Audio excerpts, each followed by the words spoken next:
গঙ্গার ধারে দোকান উচ্ছেদকে কেন্দ্র করে উত্তেজনা হাওড়ায়। বৃহস্পতিবার দুপুরে গ্র্যান্ড ফোর্ট শোর রোডে গঙ্গার ধারে এই উচ্ছেদ হয়। কলকাতা বন্দর কর্তৃপক্ষের জায়গা বেআইনিভাবে দখল করে খাবারের দোকান করা হয়েছিল বলে অভিযোগ। তবে আচমকা এই উচ্ছেদ ঘটানো হয়নি। প্রথমে নোটিশ জারি করে উঠে যাওয়ার কথা বলা হয়, কিন্তু দোকান না সরানোয় বৃহস্পতিবার চলে উচ্ছেদ অভিযান।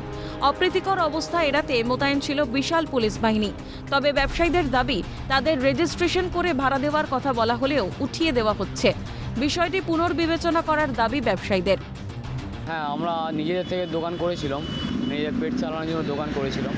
সেটা আমি 8 বছর আগে দোকান করি। আমি 8 বছর আগে দোকানদারি এখানে চালু করি, দোকান চালাই। আমরা অনেকজন এখানে পুরনো আছি। পোর্টওয়ালারা আসে মাঝে মধ্যে, এসে বলে কি তোমরা এক কাজ করো, অ্যাপ্লিকেশান জমা করো কোর্টের মধ্যে, আমরা তোমাদের নিয়ে ভাববো, একটা মাইনে বা একটা 3 মাসে একটা ভাড়া ফিক্স হবে, এমনি একটা কথা ওরা বলে। তার জন্য ওরা একটা ফিস চার্জ করে, রেজিস্ট্রেশন চার্জ করে। তোমরা রেজিস্ট্রেশন করছো, অ্যাপ্লাই করছো, তার জন্য একটা টাকা চার্জ করে। হঠাৎ করে ফোন করে বলে কি তোমরা দোকান সরিয়ে নাও। এখন আমরা যাবোটা কোথায়? বন্দরের জায়গা অবৈধভাবে দখলের অভিযোগে উচ্ছেদ অভিযান হলেও এতে বিপাকে পড়েছেন ব্যবসায়ীরা। দীর্ঘ প্রায় 8 থেকে 10 বছর ধরে এই এলাকাতে দোকান তাদের।